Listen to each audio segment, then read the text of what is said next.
Sleepwalking. Made by Uncomb.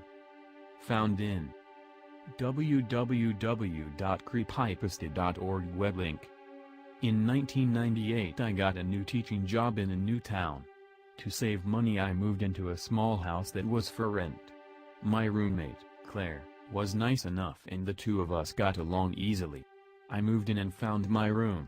While unpacking I came across an old framed photograph. 3 men dressed as hospital orderlies were sitting together in the living room of the house. These 3 men had once lived in the house I was now renting with Claire. I didn't want to throw away the photograph, it didn't seem right. But I didn't want to keep it, either. I chose to hang the picture up in the living room as decoration and a reminder of the friendship that once bloomed in the house. On the first night I was awakened by Claire stumbling around in the dark in my bedroom. Flipping on the lights I saw Claire and realized that she was sleepwalking. I called her name and finally woke Claire up and she, confused by what had happened, apologized and told me that she had never slept-walked before. Claire was shaking. She then went on to explain that she was having a vivid and bizarre dream. In her dream she was in a hospital and a woman, a patient, was holding her hand and leading her down the hallway as if the woman wanted Claire to see something.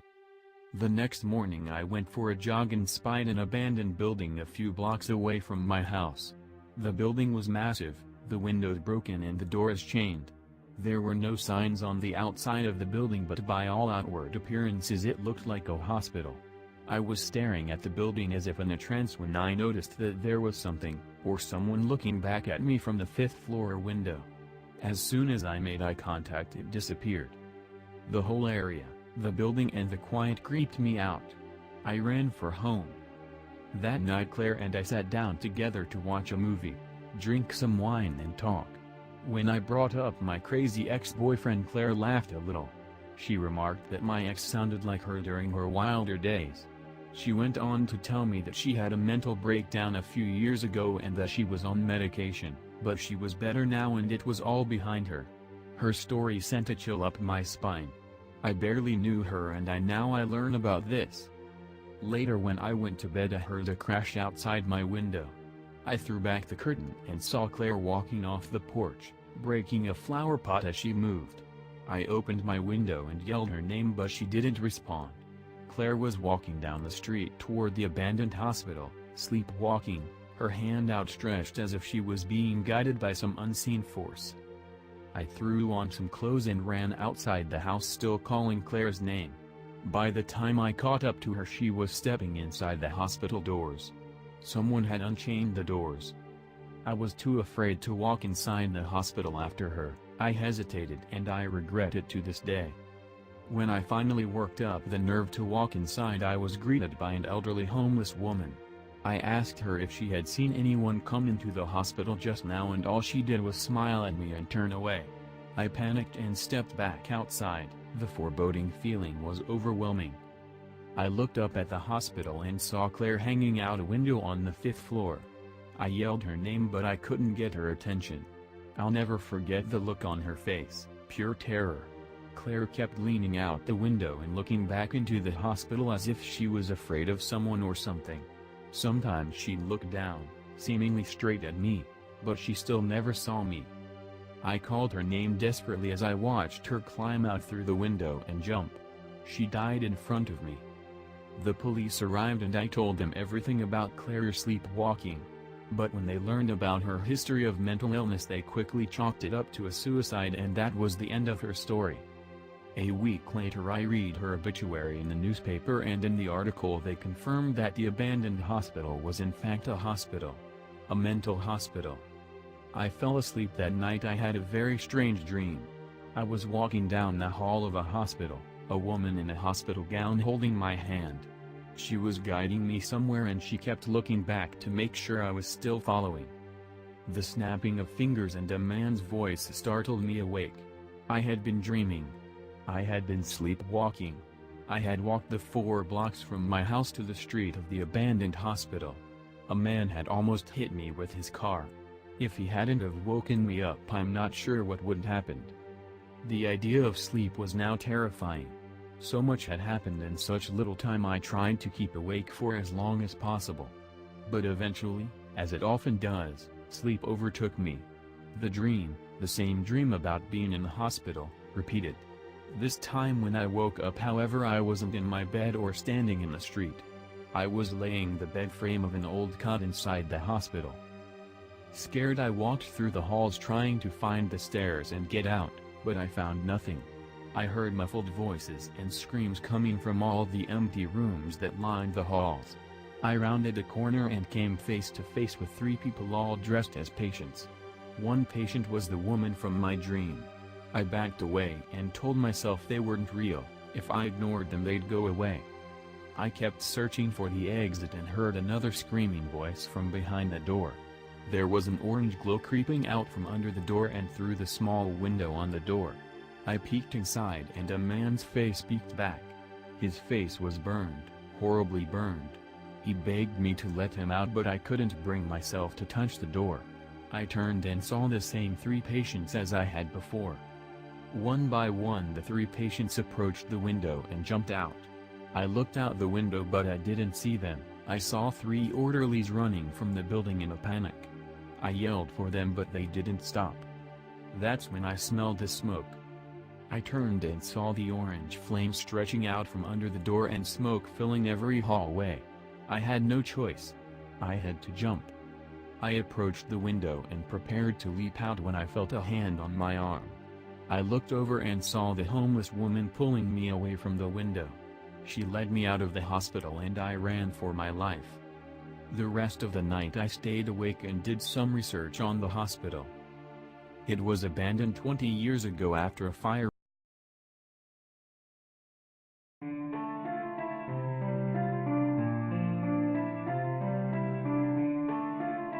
Mason. Made by Jaikro. Found in www.creepypasta.org web link. It was a dark and rainy day in February when I was hit by a small red pickup. February 15th. I was told I flew 15 feet before landing smack on my head.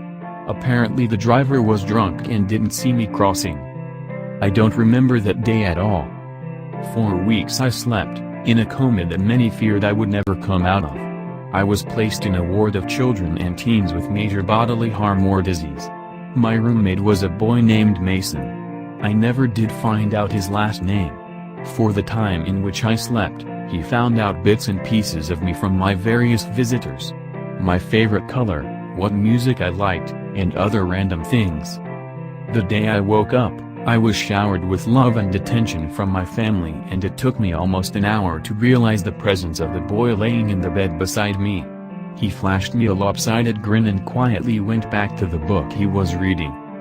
Eventually I was left in peace, and after about 20 minutes of mental debate, I spoke up and asked him his name. His voice was smooth and low and never failed to make me shudder. We spent the rest of the evening playing 20 questions and becoming familiar with each other. Eventually, my doctor would break our quality time and give me the lowdown on my injuries and what the healing process would be like. He told me that when I was hit, not only did I give myself a nasty concussion, but my legs were also broken in my so gracefully landing. They said I had a 60% chance of ever walking again. We became close instantaneously. The nurses would laugh and say we already looked like an old married couple bundled up in bed watching whatever soap opera happened to be on television. Mason would just flash me his trademark grin while I blushed and buried my face in his chest. We both had our good days and bad ones, Mason and I. On a particularly tough day of treatment for him, we both lay together with him trembling in my arms. I'll never forget the feeling of his soft hiccups or the knot at the pit of my stomach. I finally got up my courage and asked him the million-dollar question.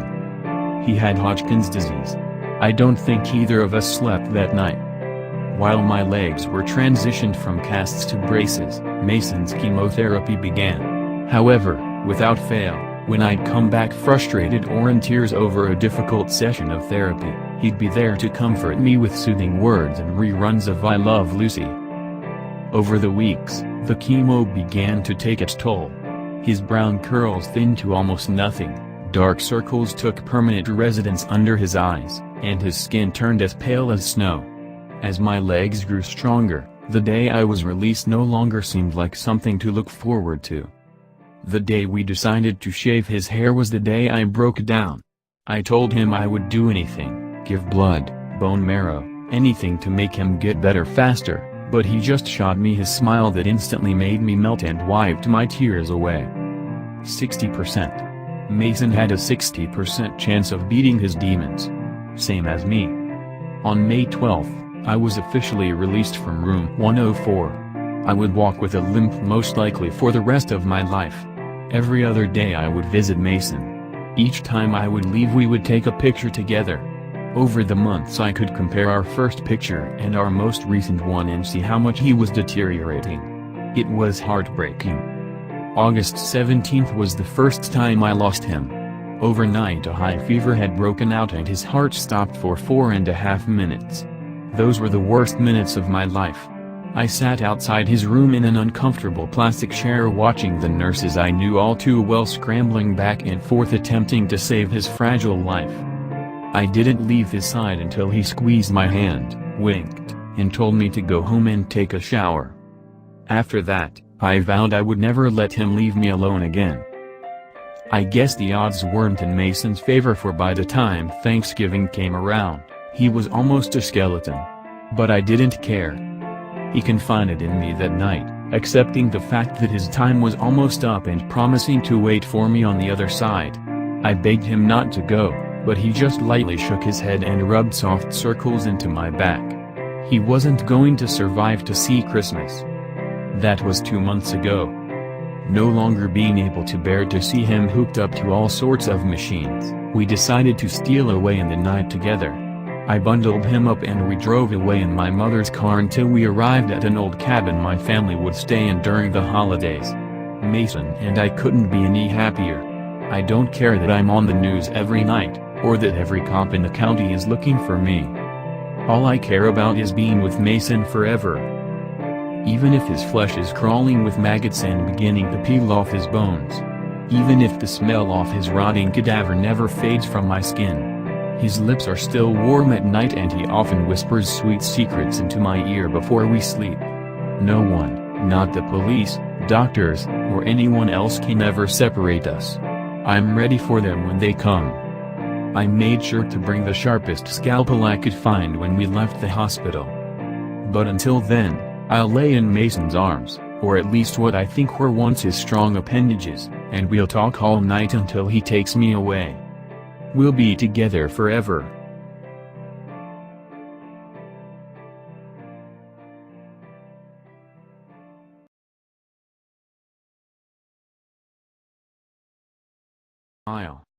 Made by Brian_284.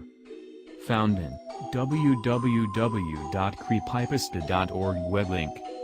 I hate my life. I just made some new friends at this stupid school, and now I have to move again because of my father's stupid new job. We're moving to the other side of the country.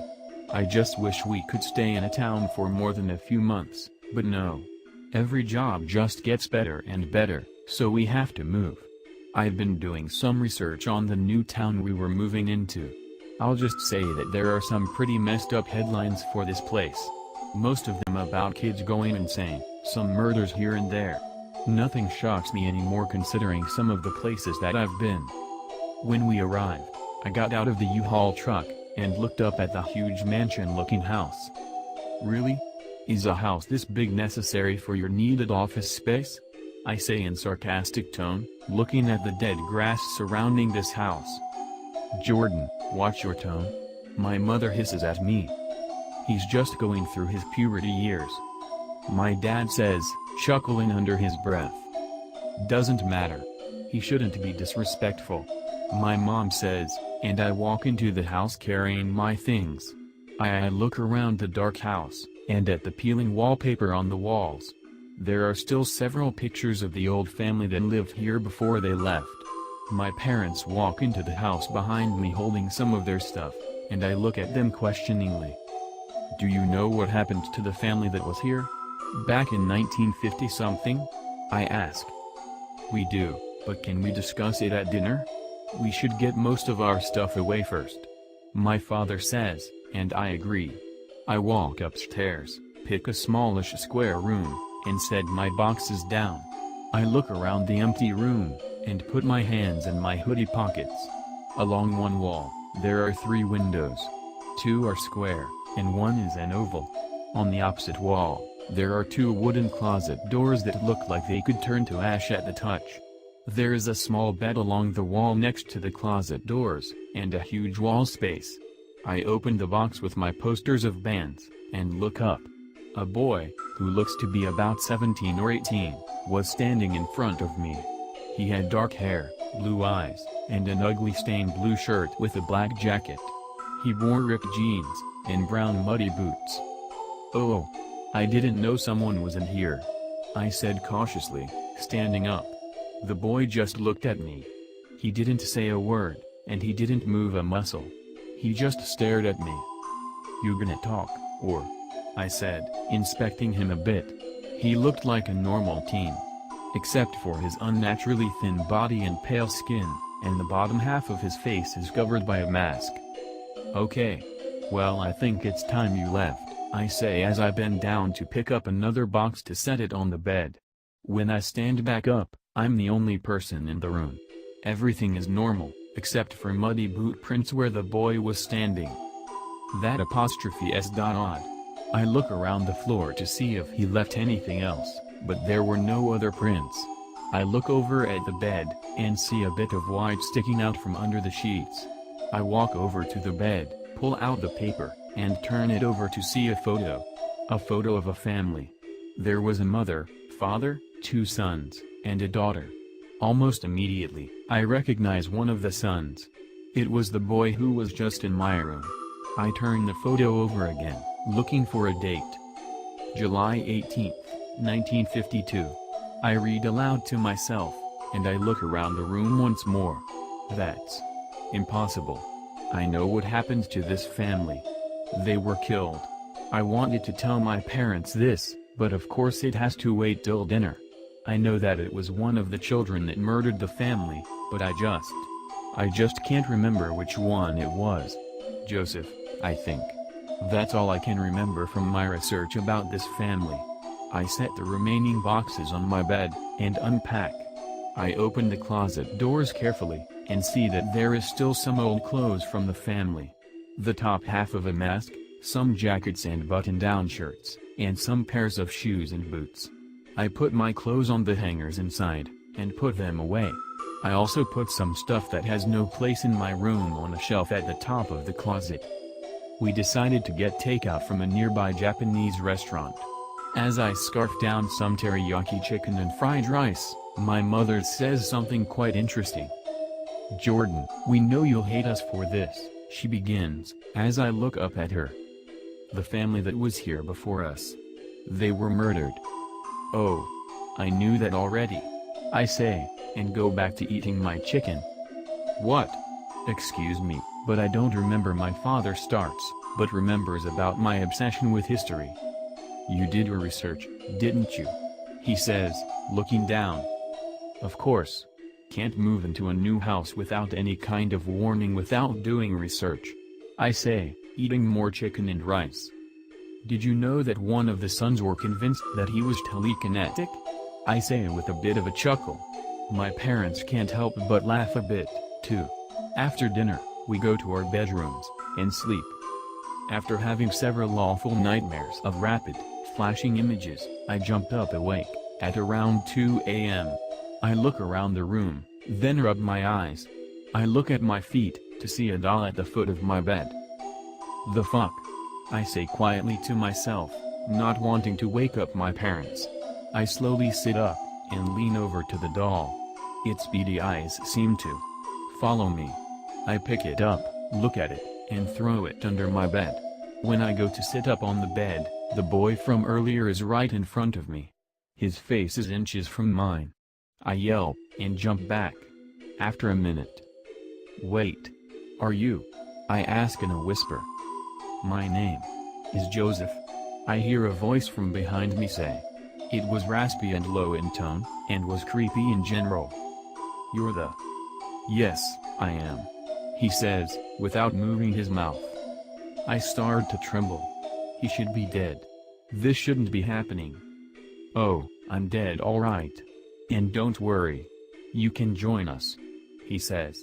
He takes off the mask, to reveal a terrifying smile.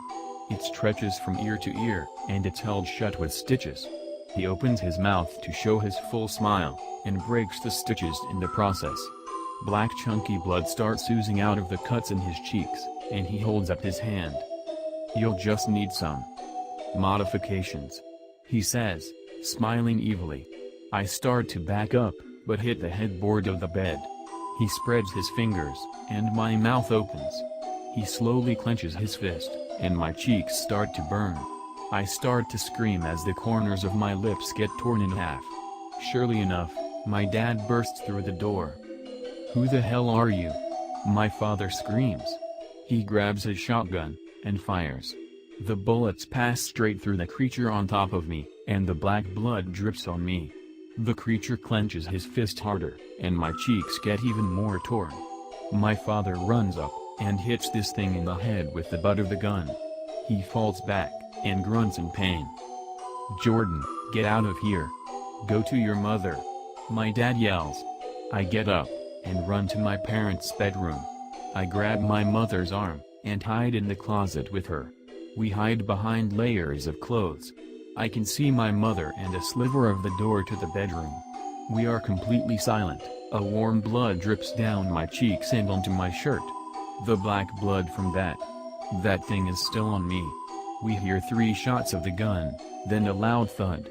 After a few seconds, that demon walks into the room, holding my father's arm. He drops my dead dad to the ground, and wipes his bloody hands on his jeans. I look at my mother, who is crying into her shirt, and hold one finger to my lips. She nods, and covers her mouth. Joseph, as he calls himself, smiles again. He walks over to the closet, and opens the doors. My and my mother hold my breath. You humans are so idiotic. He holds his hand up, snaps his fingers, and my mother gets dragged out of the closet. He holds his hand up, and my mother practically levitated into the middle of the room. He makes some sort of twisting motion with his hands, and my mother's legs snap backwards. She gives out a blood-curdling scream, and I cover my ears and cry. This is just a dream. This can't be real. This is impossible. My mother drops to the floor, and, with one foot, Joseph steps on her throat. My mother screams go silent as I watch the life escape from her eyes. 2 down, 1 to go, Joseph says in his low, demonic voice. He gives out a loud cackle. He takes out a needle and thread, and starts to sew his own mouth up again. I pull out my phone, and silently call 911. Hello. This is 911. What's your emergency? The dispatcher asks. Help me. There's someone in my house. I say in a whisper. I look at Joseph as he finishes stitching his mouth. Alright. We are tracking your address now, and the police should be there in about 5 minutes. My phone's battery depletes. Damn it. I yell to myself. I'm a goner. I think he sees me. His blue eyes are staring at me through my closet door. I can see his stitches that line his psychotic smile, and they make me sick. I can see the dark energy flowing from his hands as he looks at me. I don't know how long I'll survive anymore. The police should be here in 5 minutes, but I know he'll have me dead before then. I hold back tears as I see my mother sprawled across the floor, her broken legs out of view. He holds up his hand, and she goes flying away, out of sight. Mom! I scream, covering my mouth right after. He looks at the closet, and walks towards me. I know you're in here, you little brat.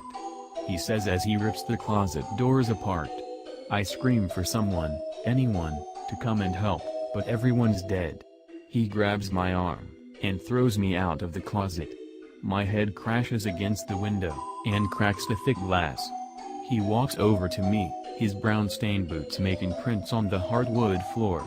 He raises his hand, clenches it into a fist, and the last thing I hear is my neck snapping, and everything went.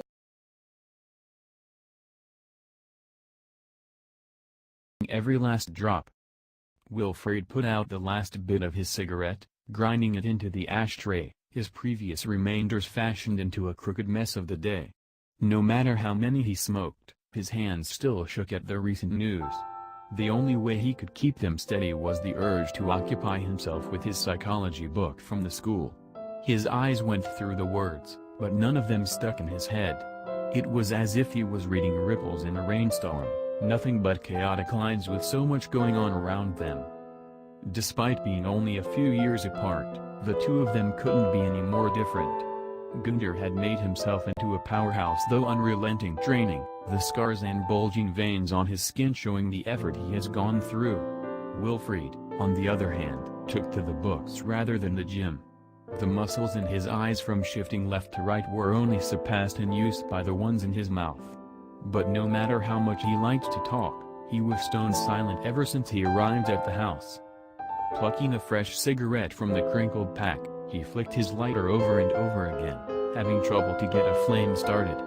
Günther headed back to the chair he'd been slouched in all day, returning to the deep groove his dense body had made. The sound of the lighter continued, followed by the clanking of ice in a glass.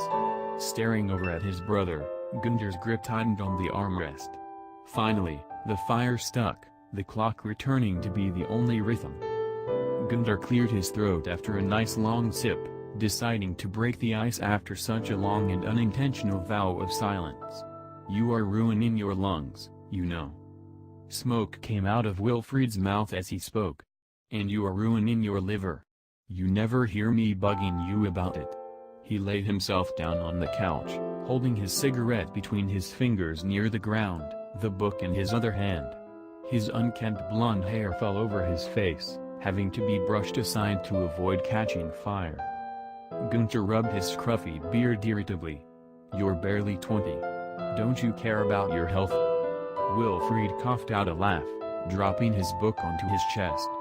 This is coming from a guy who takes punches in the head for a living. Rolling to his side, he looked over at his brother, receiving a glare of disdain. "Please, spare me your hypocrisy. I bet you're only telling me since you want to tell yourself." Günther set the glass down hard enough to spill its content, standing up aggressively. "Oh, quit acting like you know everything. Just because you go to college doesn't mean you own the place." Wilfried tilted his head, lifting it off of the decorative cushion. "No. It doesn't. Mother does. And once she returns from her operation, we will go back to our normal lives." With a huff, he lazily rolled onto his back and covered his face with his jacket's sleeve. "To think, she called the both of us, thinking only one would arrive." Günther's green eyes went cold. "I gave her my word I would help her." "Well, so did I." Günther put his hands up, returning to his chair. "I didn't even want to talk to you. I just thought it would be nice to care for once." He took another sip to calm himself, needing it dearly. "Oh boy, you care about me so much. I'm just tingling inside. 18 years of you beating me senseless, and on this special day, you decide to care. And you care so much about yourself that if someone put the two of us together, they'd end up with a fully dead body." The glass flew across the room, crashing into the fireplace. The flames flared from the newly added alcohol, the shattered bits twinkling in the reflection. Günther shot out of his chair, looming over his resting brother like a falling tree. "Don't say that word. You're cleaning that up," Wilfried quickly stated. "You think you're funny saying that? Mother just told you about Greta's death today and you're here making jokes." Wilfried slowly sat up, almost puzzled at the outburst. "Are you seriously still up at arms about that? That was practically a year ago. What is worrying about it going to do for me? I'd say more, but I fear you'd go crazy if I did." "That doesn't mean it didn't happen. I went to the funeral. I had to hold Mom in my arms as she's crying her eyes out. You didn't, but I did. You never cared, but I do." Wilfried's face didn't move in the slightest, as if his neutral expression was chiseled into marble. "Good for you. Now, can you let me not care in peace? I have studying to do. I plan to enjoy some time alone, not to argue with some screaming maniac." Right as Wilfried returned to his book, it was snatched out of his hands. Flinging the book into the fireplace, Gunter pushed his brother back down as soon as he tried to get up. The massive muscles stretching his t-shirt showed he could overpower his little brother without even trying. Knowing it was impossible to fight back, Wilfried stayed down. All Wilfried could do was glare down his nose, as confidently as he could. That book wasn't free, you know. What are you going to do about it, you big baby? Well, there's nothing much I can do but wait until morning to get another. Unlike you, I stay diligent with my education. Trying to get up again, Wilfried was pushed down, harder this time. Easy. I'm just getting up to get something to eat. Or is that against the law now? Gunter backed away, allowing his brother to pass. The light in the kitchen turned on, the first time a switch has been flicked all night. As pans rattled in the other room, Gunter bent over before the fire to pick up the glass shards that encircled the brick ledge. Dropping pieces into a cupped hand one by one, he headed to the kitchen to throw them away. The shards jingled into the trash can, Gunter washing off his hands right after. Looking over his bulky shoulder, he saw Wilfried tending the stove. Pushing the spaghetti noodles further into the boiling pot with his wooden spoon, he glanced over at his brother, not saying a word. Keeping his eyes on his cooking, he moved over to the other pot that had the sauce bubbling. Opening the refrigerator, Gunter got himself a cold water bottle and guzzled down the entire thing, his mouth dry from all the drinking.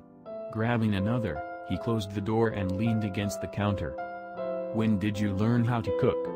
His tone was more judgmental than anything else. If you lived on a campus, you wouldn't be surprised.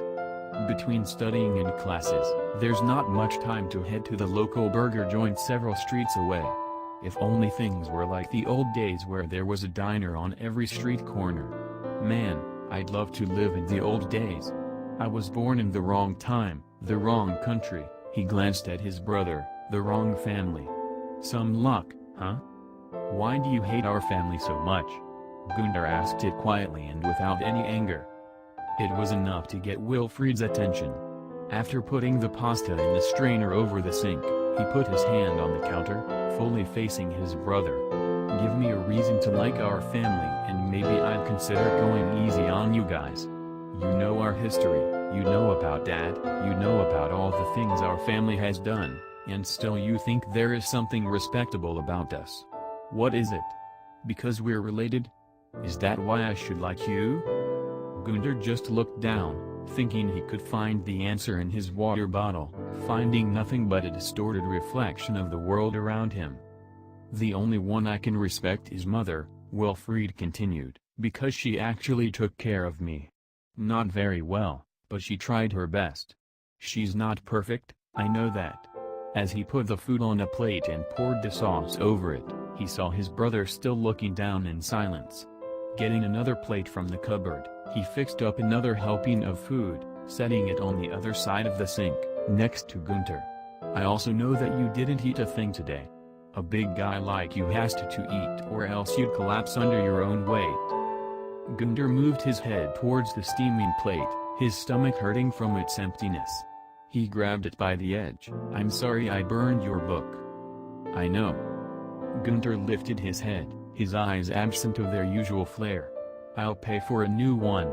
Tomorrow, I'll get it for you. You don't have to go into town for it. Wilfried circled around the table, setting his plate at his usual spot by a long-forgotten habit. I know. Following his brother to the table, Gunter sat opposite of him, as usual from back in the day. You know? Of course. You do this every time. You ruin something of mine, then you apologize, then you repeat. Besides, it's not the first time our family's been involved in a book burning. Now, let's eat our food before it freezes over. Rain pattered against the window, the cold seeping in. Being away from the fire, the only source of heat was from the dying stovetop and the electric chandelier dangling over the dinner table. With a house so elegant and modern, it was surprisingly absent of a heater. Even though the insulation was good enough for one to not be necessary, it was one of those nights where it would have been good to have one. Gunter was barely through half of his meal before he stopped, twirling his fork hesitantly. Do you think he really did it? Wilfred picked up a napkin to wipe off all of the sauce covering his lips. Just because I study psychology doesn't mean I can read minds. I can tell why you're thinking something, not what you're thinking of. I'm talking about Dad. Do you really think he killed Greta? Wilfred huffed, slamming his napkin down on the table, the utensils and plates clattering. I'm tired of everyone talking about Greta. Greta this, Greta that, Greta, Greta, Greta. A whole year and she is still the star of the show, even after being a no-show. You still haven't answered the question, Wilfred. I want to know your opinion, as a person studying psychology. I mean, the police said he was schizophrenic. Wilfred continued eating, talking with his mouth full. Yeah, so? We both know he was into the occult stuff. All of those books on the shelf he didn't want us to read, all of those things he would bring home from all over the world. Just because he has a strange hobby doesn't mean he's mentally unstable. The two can't be connected like that. It would be like if a furry was considered a cannibal due to the fact they dress up like a meat eater. Relatable, but not connectable. Not even close. You think so? I mean, doesn't schizophrenia happen right away? How does someone go from normal to crazy just like that? Wilfred finally put his fork down, realizing he wouldn't finish his food anytime soon. Well, if you happened to read from that book you threw in the fire earlier, you would know that schizophrenia is one of those disorders that develop, rather than be born with. Bipolar, you're born with. Autism, you're born with. AD and ADHD, you're born with. Schizophrenia is genetic, yes, but can be suppressed and triggered by what happens in our lives.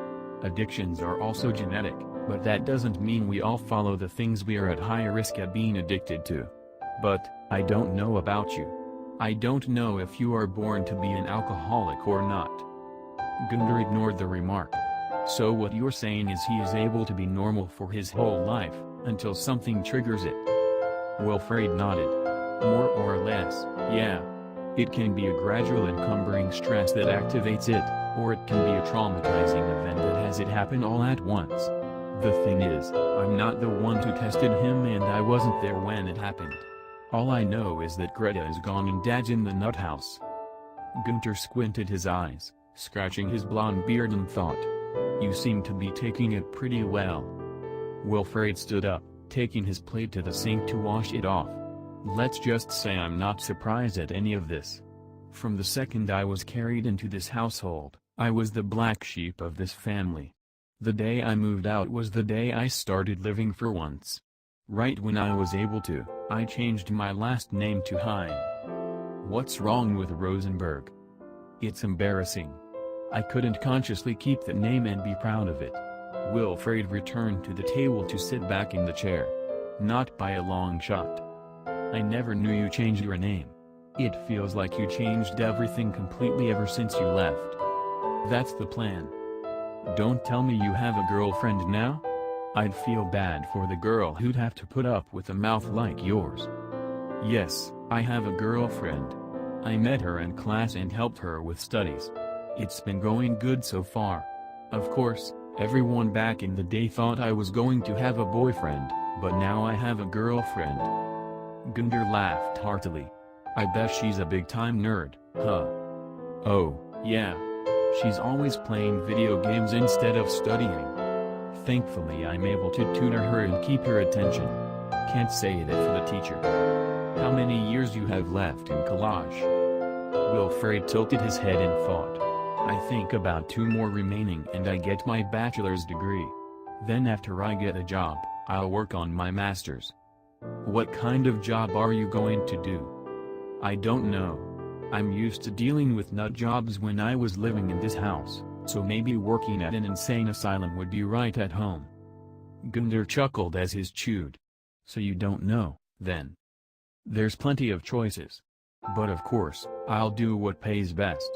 Lord knows I'm not getting anything else out of our family's inheritance. Gunther kept his head down, not responding to the remark. So what about you? What have you been up to? I hear you're in MMA now. Any good fights?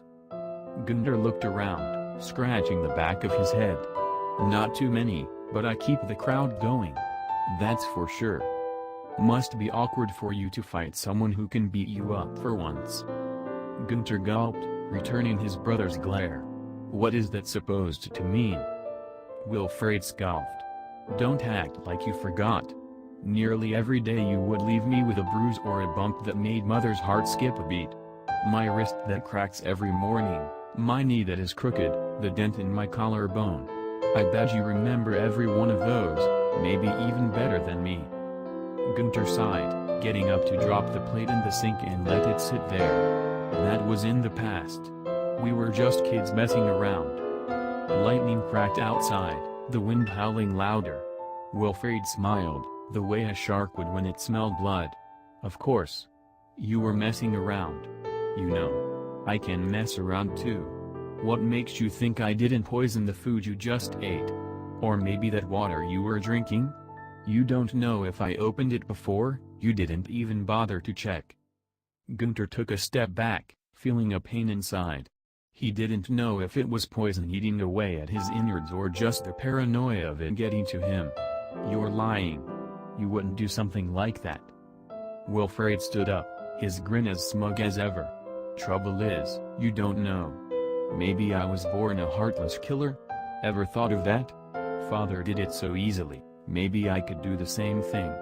Walking out of the kitchen, he turned off the lights, leaving his brother in the dark. Good night, Gunter. See you in the morning. Gunter stood there, in the pitch-black kitchen, the lightning crashing behind him. The rest of the night was long for him, even after he got to bed. While Wilfred slept like a baby, Gunter laid there, staring at the painting of Cain and Abel their parents bought at an auction.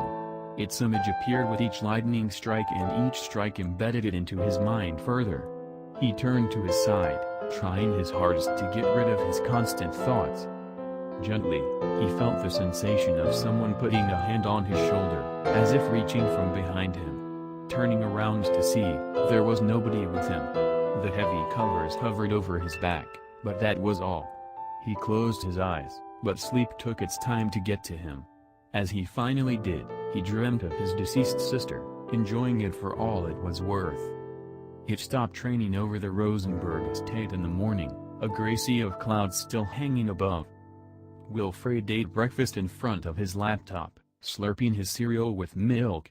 The room was just how he had left it those few years ago, even the overfilled closet untouched. All of the paintings and decor had been dusted to say the least, as if he never left. The webcam recorded all of it, a skinny girl with glasses on the other end.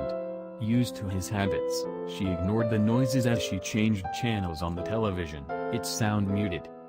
So how is it living with your brother again? She asked, a little too cautiously. He's not listening to this, is he? Not at all. He's in town doing some errands. But I got him good. Oh, great. What did you do this time? Wilfred stifled his laughter, hissing with joy. I made him think I'm out to get him. Ada squished her face at him, pursing her little lips. Willie. Honestly, that's the worst thing you could do. He won't want to talk to you ever again. That's the point, Wilfred stated, reclining back in his chair and putting his hands behind his head.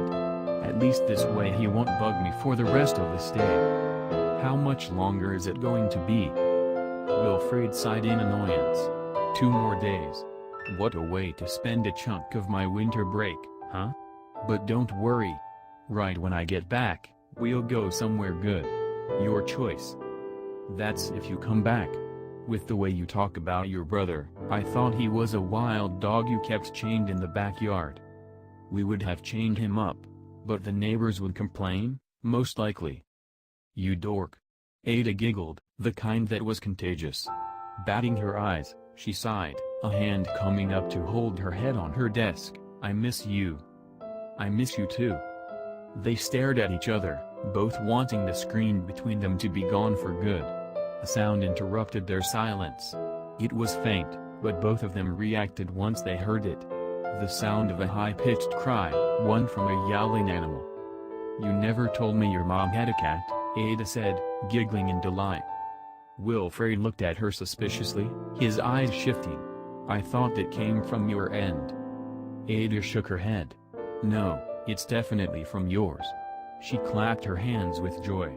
Oh, bring him over here. I want to see your kitty cat. But we don't have a cat, Wilfred corrected. At least, not anymore. It must be coming from outside. Probably from one of the neighbors, most likely. Ada slumped her shoulders in defeat. Oh, I to see it. Why don't you just get your own cat? I'm sure your mom would. He was interrupted by a door closing. It slammed loud enough to rattle the window a bit. Great, Gunter's back. Ada grabbed for a book next to her screen, wiggling it with sarcastic enthusiasm. That's okay. I had to study anyway. You better. Ada grinned as she held the computer mouse to end the call. See you later, dork. Bye-bye, darling. Closing the laptop, Wilfred got up to greet his brother from the banister. Leaning over the wooden railing, he didn't see anyone at the door and couldn't hear any sound from the other rooms. Making his way down the stairs, he looked in the kitchen to only find the dishes from last night still there by the sink. Even in the living room, he was alone, no sign of his brother. Leaning against the grand piano, he tapped some keys at random, thinking. Gunter, you in here? Waiting for a reply, he could hear a quiet humming. Not humming from an electric current. One from a girl, in a tune he remembered hearing when he was growing up, a tune that was entirely made up by his sister. Stepping lightly and following the sound, he was led back to the stairs. Right in front of the stairs, the door squeaked. The door to his sister's room. With a loud creak, it slowly opened up, completely dark inside. Wilfred stood there, stopping abruptly on the step. The door slammed behind him, making him jump. Gunter threw his car keys onto the table by the door, a grocery bag in his arm. Giving his younger brother a quick glance, he continued into the kitchen, the paper bag rustling loudly. Turning back to the top of the stairs, Wilfred saw the door was completely closed. Shaking his head and blinking hard, he kept his head down as he hurried to his room, avoiding eye contact with the door to his sister's room. Locking himself in, he moved the chair to wedge it under the doorknob, securing it. His hand was shaking again as he grabbed his nearly empty pack of smokes. Trying his best to steady his breathing while he lit his lighter, his sharp breaths nearly put out the flame as soon as it went on. Finally, after almost giving up, the much-needed nicotine entered his lungs. Lying back onto the bed, he moaned softly, the stress releasing. His heart slowed down to a safe level, the trail of smoke in his hand slithering towards the ceiling. It was the memory of her. Just thinking of her made his body lose control. Touching the dip in his collarbone with his fingertips, he closed his eyes. Leaves fell from the tree, covering the grass in a brittle blanket of orange and brown. He saw the window to his brother's room pass him by, changing to the view of the living room down below. The ground made contact with a painful recoil, his body hitting it from the side. In a fraction of a second, he heard a sound similar to a leaf crunching, but one that came from inside of him. His first instinct was to get up without thinking, quickly falling flat again with a whimpering cry. "Why did you push him?" Her voice. The kind that can make a man's heart burst into flames for two different reasons. His reason was the one where his blood boiled. "I didn't think he was going to fall." Branches creaked as Gunter climbed his way down to earth. He's always a big baby about every little thing. "You best get daddy. All we need now is for him to die and for us to be blamed for it." "What's the hurry? Just go. Before Mom comes and hears us." Greta came into his view, the door opening in the distance. Her smile was as innocent as ever, her piercing blue eyes staring down at him. The freckles on her face folded into each other as she giggled happily. "Looks like you hurt yourself pretty bad, baby brother. Remember, you did this to yourself." Tossing his head away from the sight of her, he could see the fragment of a splintered bone sticking out of his skin. His collar was drenched in blood, a small pool forming in the grass. With two pale little fingers, Greta touched the piece of exposed bone, the reason she was giggling. He grunted in pain, the slight pressure sending a fire through his body. He could already feel faint, his vision growing dim. "Mommy and Daddy can't help you now. You're not telling anyone anything. You got that?" He coughed, only able to whimper weakly. A swift snap made him scream in agony. Greta held the tiny fragment of her brother's collarbone up to her joyful face, blood running down her hand from the wound she opened further. Holding the sharp bone against his neck, she pulled his head back to expose his artery. "If I find out you told anyone, I'll make sure it's the last thing you ever say.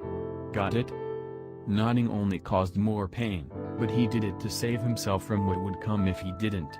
With tear-filled eyes, he was left to lie there, helpless. She casually skipped into the house, humming her made-up tune. The tune he would always hear when she knew she got exactly what she wanted. The tune that would haunt him as he tried to sleep on restless nights. Every time he heard it, the pain and dread would return. A cloud of smoke wafted upwards. Turning over to his nightstand, Wilfred turned on the light, the shadows growing as the sun fell. He didn't plan to go to sleep, but he wasn't ready to leave the bed. Getting under the covers, he continued to inhale deeply. But no matter how many times he did, his body stayed on the alert with no chance of resting anytime soon. Downstairs, a bottle of whiskey clanked against the glass full of ice. Gunter downed the alcohol in an instant, holding the empty glass as he reached for the fire poker. Stirring up the fire, he lazily held himself against the brick ledge. A small sound got his attention, barely audible over the pops of the wood. The sound of a girl giggling. Setting the glass on the ledge of the fireplace, he followed the sound up the stairs. Only one of the doors up there was open. Walking up the dark steps, he crossed the hallway and into the even darker bedroom. Nothing could be seen inside, not even a hint of light from behind the window curtains. His fingers crawled along the wall in search for the switch. It clicked on. He felt like falling to his knees at what he saw. Her room was just how it was back then. Her makeup mirror at the corner near the closet. Her dresses and skirts scattered on the floor. The photos of her on the wall when she went horseback riding and birthdays and graduation. She was also on the bed, looking over to him in a pleasant surprise. Greta tipped her head to the side in delight, her red hair flowing off of her shoulder. "I thought you'd never get here," she whispered happily. "What took you so long?" Gunter couldn't find his words. Looking back, the door was closed and already locked. He could see himself in the mirror from across the room, his clothes and face being the same as they were 10 years ago. Back when his sister was alive and just barely starting high school. Back when the two of them would spend nearly every day together, every second they could. Greta sighed, getting out of the bed. "It doesn't matter. I'm just glad you came." Her white nightgown fluttered from her steps, the sight of her slender arms and legs making his heart pound in his chest. She grabbed his hand, pulling him on her way back to the bed. "It's been so lonely without you. I don't think I could have slept a wink if you didn't come. Thank you for being such a good brother. You're so sweet, you know that?" Both of them sat on the bed, Gunter still saying nothing. All he could do was stare at her, seeing her moving again, hearing her talking to him again. He felt like breaking down into tears, but it was beyond that. Greta looked down at his hand, seeing his knuckles scuffed and scabbed over. She pouted playfully, tenderly holding his cheek in her other hand. "Gunter, did you get in a fight again at school?" Giving his wounds a quick kiss, she giggled quietly. "You need to keep the anger of yours in check. What am I going to do if I lose you, big guy? Can you keep yourself calm?" She put his hand on her face, her warmth soothing to the touch. "For me?" Gunter nodded, his eyes blinking hard. He felt like he was suffocating. Greta smiled, the kind of smile that made his heart melt. "Good. That makes me happy." She continued to kiss his hand, her lips softly caressing his aching knuckles. Kissing a trail along his index finger, she got the tip of his finger with her tongue and guided it into her mouth. Gently sucking on his fingertip, she moaned deeply. Taking it out, she rubbed her face against his palm, closing her eyes. "I need you," she whispered sharply. "I need you so much." Gunter slid his hand down her body, holding her narrow sides with both hands. Leaning in, he kissed her, the tears finally coming out of his eyes. Both of them panted, Greta's chest heaving. Gunter moved his hands up, squeezing gently.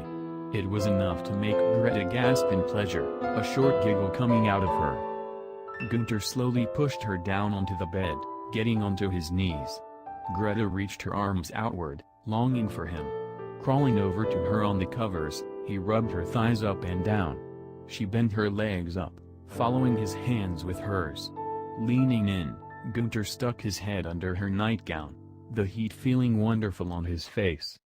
Greta winced, biting down on her fist to stifle herself. Her breathing intensified, becoming sharp. She curled up to grab at his head, holding it in her arms. Grunting softly, she fell back against the mattress, her head hitting the pillow. Gunter came up to give her another kiss on the mouth, the two of them holding the kiss for as long as possible. "Don't tell Dad," Greta said, repeating it over and over again. "Don't tell Dad. Don't tell Dad. Don't tell Dad." Wrapping her arms around him, she continued to huff loudly, her breathing slowly subsiding. Both of them lay down on the bed in silence, holding each other tightly. Gunter kept his eyes closed, feeling the desire to smile again for the first time in so long. He was with Greta again and nothing was going to separate them. Sleep overcame him, having the first good night of sleep in years. Don't tell Dad. Dark clouds rolled over the Rosenberg estate, making the morning seem the same as it was the night before. Wilfred entered the house and hurried up the stairs, heading straight into his room. Locking the door and setting a chair in front of it was routine now, another habit for the lineup. Lighting up a cigarette from one of the fresh packs he bought, he opened up his computer and clicked to call. Once the face of his girlfriend appeared, he felt like he could breathe again. Their voices were muffled in the other room, but enough to hear something coming from the other side of the wall. Gunter jumped awake, sweat pouring down his face. The room was dim and empty, white sheets covering everything that his sister had once owned. It was unnaturally cold in the room. Looking up, he could see that the light bulb on the ceiling was removed at some time prior. He stayed in the bed, shivering, but it wasn't because of the cold. "So how's your mother doing?" Ada asked as she rubbed her wet hair with a towel. She was already clothed, but the call came when she had just got out of the bathroom. "Good. She's doing good." Ada sighed, crossing her arms. "Okay, what gives? There's something bugging you." Wilfred looked away from the screen. "Nothing's bugging me. It's nothing, honest. I'm just freaking out over nothing. You know me." "Yeah, and I know you like to lie too." Blowing out a stream of smoke from his cigarette, Wilfred looked up at the laptop, Ada's eyes filled with concern. "It's just the house. It's getting to me. All of the fond memories." Ada leaning in closer, her wet hair dangling over her chest. "Look, I don't know what it was like when you were growing up. Just the things you told me about is enough to make me worry about you being there with your brother. I don't know why you don't just leave the place and come back to the dorm." Wilfred huffed irritably. "Because I made my mother a promise. I told her I'll take care of the house while she is gone and I'm sticking to it. It's the inheritance, isn't it?" Looking down, he tried to hide the guilt on his face to no avail. "Listen, my family is loaded. My mother is the only one who would care for me in the entire house. She was the only one who was nice to me, at all. The only thing I want is to make sure is that she doesn't die thinking that I didn't care for her. I want to make sure that out of all of her children, I appreciated her the most." Ada smirked with a huff. "How noble. It's practically unlike you. Especially for one of your family members. Can't you give me some credit? You wouldn't be saying that if you lived with this people, believe me. Have you even seen your mother's will?" "Actually, now that you mention it, I haven't seen it since my sister was the sole heiress to the estate. Now that that kind of thing can't happen, I'm sure Mother crossed off her name and scribbled on another one. Why don't you go check then? Maybe then, you can see if all of this is worth the trouble." Wilfred put his cigarette out in the ashtray by the laptop, getting out of his chair. "You know what? I think I'll do that. I'll let you know once I find out. Then if it's all good, you and me can go for a night out on the town. I pay, you play. She chuckled with delight. I like that sound of that. See you later then. He coughed, pointing a finger at her. And don't forget to study today. You can go out with your girlfriends, but make sure to study right after. You're going to be all rusty when you return if you don't. Ada rolled her eyes, smiling. I know. You know, but you don't do it if I don't tell you. I know, Ada said, softly. Later, dork. Goodbye, darling. Turning the computer off, Wilfred unlocked the door and took the chair away, keeping it closed by for later. Sticking his head out into the hallway, he saw that both of the other doors next to his were closed. Seeing he wouldn't be bothered, he made his way to the end of the hall, to his mother's room. Once he opened the door, he stopped, nearly closing it back up. What he saw made his legs stay where they were and a lump caught in his throat. The figure of a woman in a dress, standing there in the darkness. His hand swung up on the light switch, revealing what it really was. The bust of a dress-form mannequin was in the middle of the bedroom, its 3 wooden feet planted on the elegant carpet. Chuckling to himself for being foolish, he began searching through the room and rummaging through the drawers in search of any kind of document. Opening the middle drawer to his father's nightstand, he saw a writing booklet with a pen in the spiral. Taking it out and reading through a few lines, he realized it was a journal his father would write in every night. The booklet's pages were filled with entries, several years' worth. As time went on, his writing became more abrupt and hurried. Only a quarter into the journal and he could tell there was a significant difference in the amount of time put into the writing. Greta and Gunter seemed to be inseparable. The two of them seemed to disappear together right when they come back from school. I'm just glad they get along nicely, unlike Wilfred. He flipped through a few more pages. Wilfred went to the hospital again. This time for a broken leg. The doctor said part of his kneecap is missing, but he will be healed in no time. I swear, Greta is absolutely absent-minded when it comes to babysitting. I just hope he doesn't get addicted to painkillers with all of these mishaps. The pages fluttered as he skipped near the end, with an entry catching his eye. I've lived in countless houses and this very one is the last one I would want to spend eternity in. I must not attach myself to this place in any way. I just hope the children don't become rotten brats because I am inattentive. Their mother is used to it, but I don't know if they are. If I die, I wish for it to be away from this house. At least that way I won't have my emotions keep me trapped in this place for good. Too many memories and none of them worth remembering. How I wish I could forget. How I wish it wasn't true. It's too much to admit. Wilfred has been gone for nearly a year and still his words burn a ring to my own circle of hell. That was the last entry. Casually putting the booklet away, Wilfred looked under the bed to find a folder. Opening it up, he tried to stifle his urge to laugh at the pictures inside. Murder scene photos of his sister's body, taken where she was found in her room.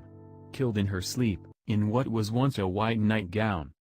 Blood covered what little remained of her freckled skin from multiple stab wounds, enough of them to make her look more like a shredded slab of meat that fell from a butcher's hook than a human being. Her bed was heavily drenched and stained, droplets splattered upwards along the headrest and wall. Parts of her fingers were severed as if during an attempt to blindly stop whoever was attacking her. It didn't take a forensics expert to tell that the killer continued to stab her long after she was dead. Grinning, Wilfred flipped through the pile of pictures and files. The picture of the murder weapon was between the reports. A military dress dagger from the old days, the one that Wilfred's grandfather wore with his uniform in all of the photos of him scattered around the house. Seeing that the folder was only Greta-related, he put it away and reached under the bed for more folders. The bed skirt made it impossible to see under there, his fingers patting aimlessly in the darkness. Come on, where is that stupid Will? Getting up, he circled the bed and went under for another go. Lying on his stomach, he couldn't seem to find anything light enough to be documents, everything his fingers touched being too bulky or soft to be useful in finding it. Grabbing for his lighter, he decided to flick it on, keeping it low so it wouldn't light the bed's underside on fire. He could hear a quiet dripping sound, hoping it wasn't coming from the lighter's fuel casing. It was old and beaten and on its last leg. Once the flame stayed, Wilfred jolted back, his breathing making a sharp stop. Blood shined in the dim light, wet red hair clinging to the sides of what could barely be a face. Its pink-stained teeth were bared wide, severed strands of its lips dangling off of tiny sinews from the side. Pure blue eyes stared at him, the eyelids torn into shreds and still bleeding, along with the rest of its crimson-stained body. A low gurgling bubbled out of its throat as it opened its mouth weakly, blood and teeth pouring out of the sides. With torn-apart fingers, it crawled at him, reaching its arm out close enough to swat the flame out. Backing out of the bed as fast as he could, he got to his feet and doubled back. Bumping into the wall, Wilfred pressed himself into it, keeping his eyes on the bed's skirt. Nothing came out of it. Closing his eyes, he got the chance to breathe again, panting heavily. The shaking started again, his heart going all out. At the doorway, Günther stood. Crossing his massive arms, he leaned against the door frame. "What are you doing in here?" Wilfred kept his face blank, something he had plenty of experience in. If the room wasn't so cold, he would have been covered in sweat, only feeling flushed instead. "Nothing. I was just seeing if Mother had any recent keepsakes. You know, to see if she had done anything nice after I have been gone for so long." Günther hummed, nodding. Walking up to Wilfred, he stood next to him. There was a dimness in his eyes, hiding any color it had behind a shadow. Looking down at his hand, he pulled up a textbook and offered it to his little brother. Wilfred took it, sighing in relief. "I didn't think you would actually get it," Wilfred said with a nervous chuckle. "It's like you said, I always repeat myself when I do something wrong." Wilfred held the book against his side, hiding his quivering fingers. "Thanks. It was rather unexpected." Günther looked down, raising his face back up quickly. "So, are you making anything for dinner today?" Wilfred nodded his head. "Sure, I can make something. Maybe like in an hour or so." "Good." Günther headed out of the room, his feet pounding hard against the floorboards. "I'll be taking a bath then." "What would you like to eat?" Wilfred called out to him. Günther held onto the door frame, twisting his head to the side. "I'm not hungry. I just wanted to know where I can find you." Wilfred scratched his collar subconsciously, the dent in it itching. "Oh. Okay. Just let me know if you'd like for me to make anything." The tub's faucet squeaked closed, the water ending its downpour. Günther sat in the tub, his head down towards the water. It was quiet enough to hear the water coursing through the pipes behind the walls and the steady drips from the faucet. Steam rose off of the water's surface, the cold air in the room making his face freezing while his body was blessed by a soothing warmth. With his eyes closed, he didn't even notice the lights went off. Humming back to life, the lights resumed to buzz. A gentle movement in the water got his attention, a foot coming out of the water by his shoulder. It was a girl's leg, slim and pale. He saw who was in the tub with him, sitting across from him. Seeing that she got his attention, she giggled with a lustful sigh. "We spent so much time in this tub together. Remember? This is the same place you promised me you would get me all of the inheritance. That was so nice of you. I never had anyone do anything nice for me. Only you." Günther held his knees close to his chest, trying to curl up into a ball. She rubbed his skin with her toe, the feeling making him shudder softly. "Oh, what's the matter, big guy? You look troubled." Putting his cheek against his knees, he fought back the tears that tried to come out. "I miss you." Greta stood up, water dripping off of her body.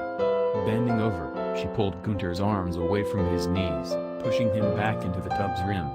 Sitting down on his lap, she touched his chest, moving her fingers up and around his shoulders.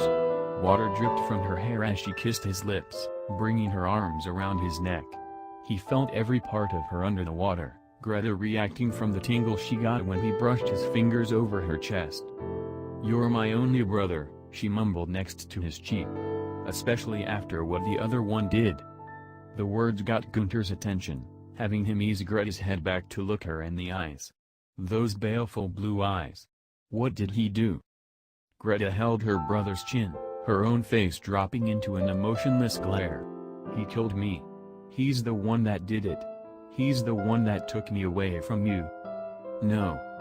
You know what you have to do. Make him feel the pain that I had to feel. Make him suffer the way he's made you suffer. With him gone.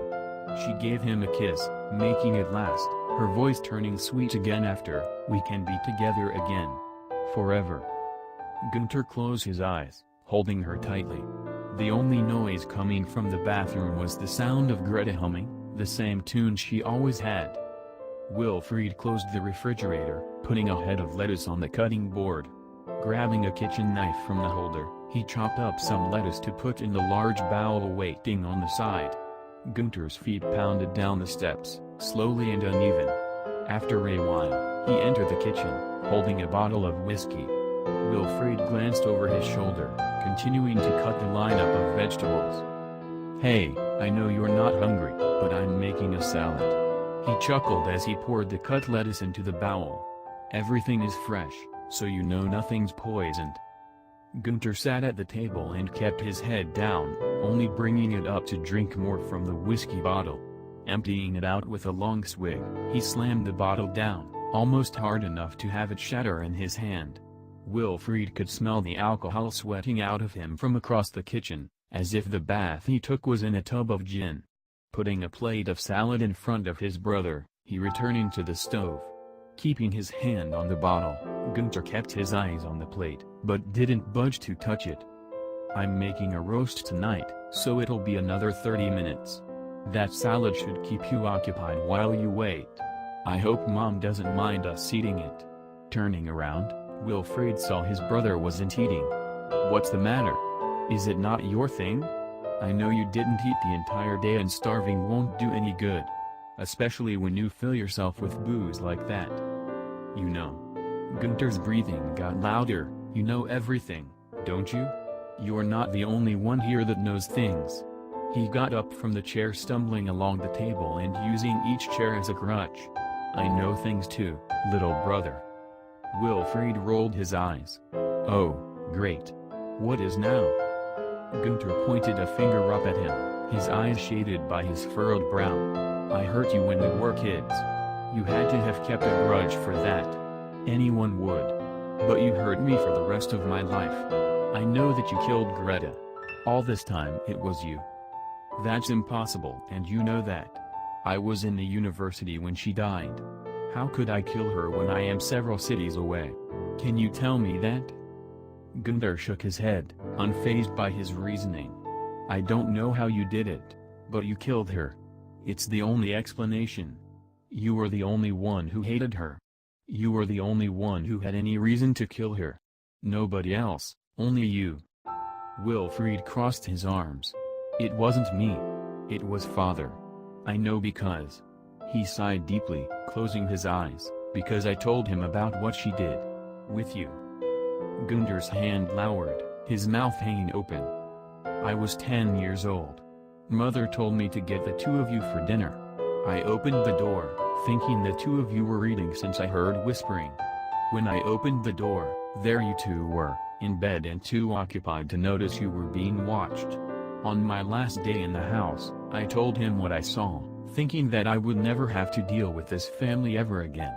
When I heard he killed Greta, I wasn't surprised. And I was glad he did it for me. Gunter's grip tightened on the bottle's neck. With a quick swing downward, he broke it against the table and charged towards his brother. The jagged end of the glass stabbed into the wall, missing Wilfried as he dodged to the side. Catching himself on the refrigerator's edge, Wilfried saw the knife he was just using, still covered in bits of carrot and lettuce. Grabbing it, he held it up in defense, the blade shaking violently.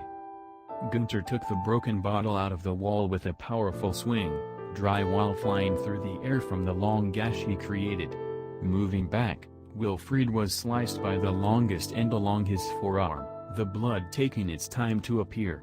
Taking a swing of his own, Wilfried got his brother in the hand, right on the webbing between his middle fingers, knocking the bottle onto the counter. Ignoring the pain, he went for a punch with his other hand.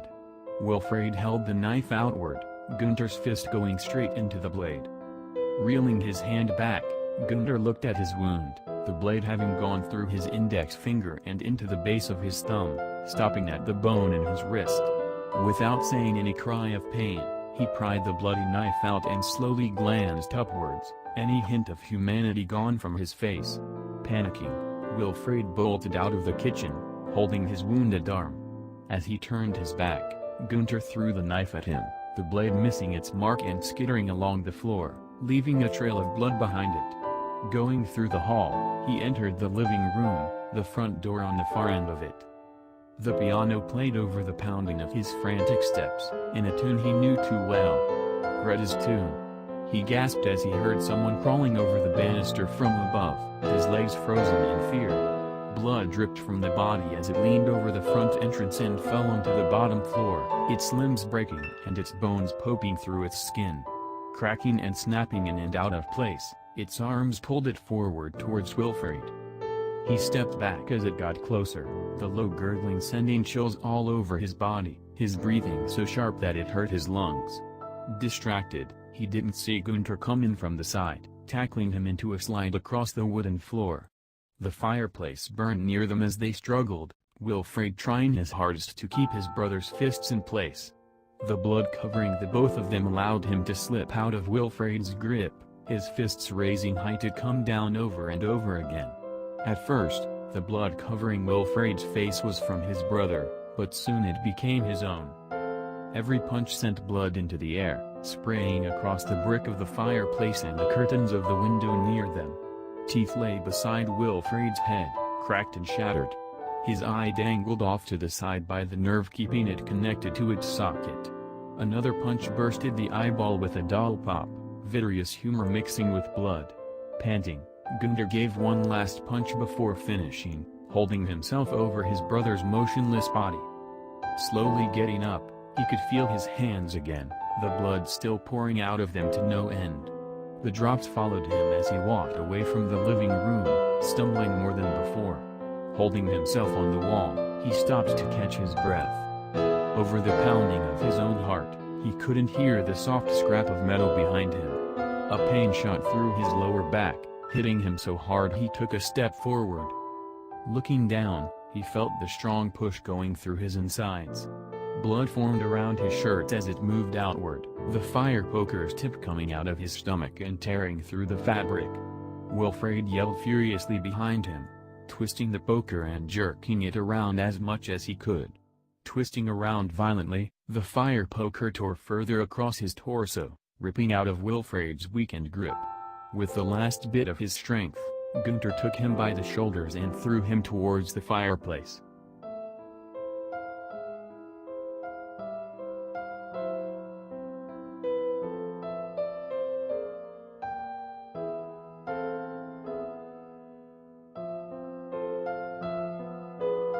Wilfred tried to catch himself, but only stumbled around blindly.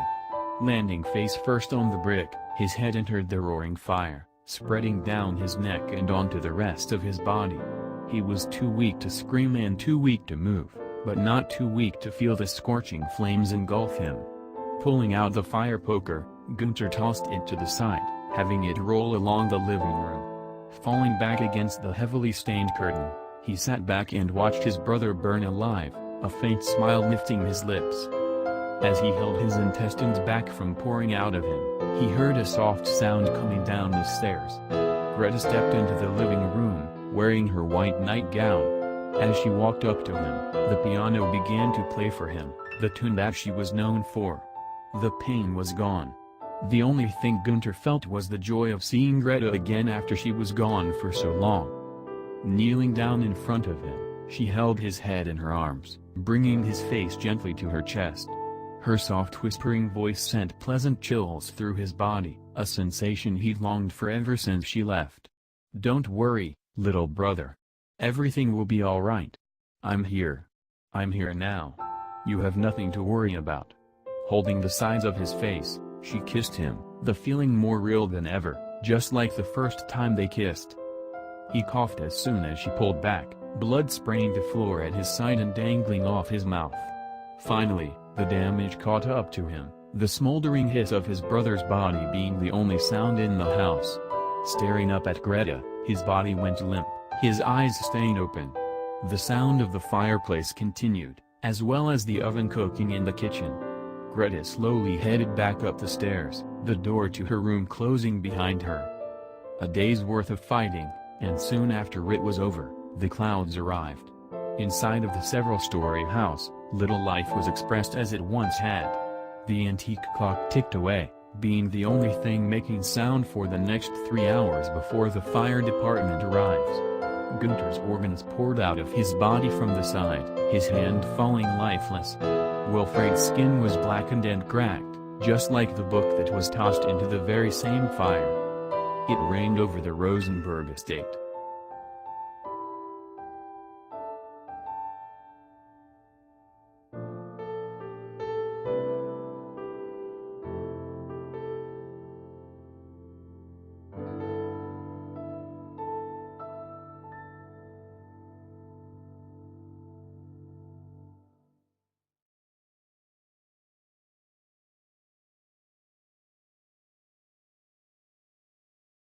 Guys wonder where I find these creepypasta stories? The link is in the description below. If you enjoy the video, please leave a like and subscribe. And as well share this video to your friends. Thank you.